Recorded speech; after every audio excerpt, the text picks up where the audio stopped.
தமிழக சட்டப்பேரவை தேர்தலில் வாக்களிக்கக்கூடிய ஒவ்வொருவரும் தெரிந்து கொள்ள வேண்டும் என்பதற்காகத்தான் தமிழகத்தை காப்போம் என்ற தலைப்பில் தொடர்ந்து பல்வேறு வீடியோக்களை நான் பேச இருக்கிறேன்.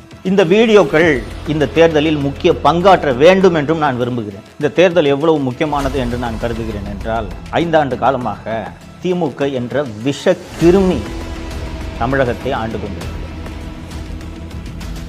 வெறும் 3.5% வாக்கு வித்தியாசத்தில் தான் திமுக 2021 தேர்தல் ஜஸ்ட் பார்டரில் வெற்றி பெற்றது. ஏனென்றால் கருணாநிதி குடும்பம், மு.க. ஸ்டாலின் குடும்பம், உதயநிதி குடும்பம் செய்யக்கூடிய அராஜகங்கள், அட்டூழியங்கள் தான் மக்கள் வெறுப்படைந்து திமுகவை மீண்டும் மீண்டும் பல்வேறு தேர்தல்களில் வீழ்த்துவதற்கு ஒரு முக்கியமான காரணம். ஆனால் அப்படி தெரியாமல் ஓட்டு போட்டுட்டோமே என்று மக்கள் நினைத்து வருந்தும் வகையில் கடந்த 5 ஆண்டுகளாக இந்த ஆட்சி நடைபெற்று கொண்டிருக்கிறது.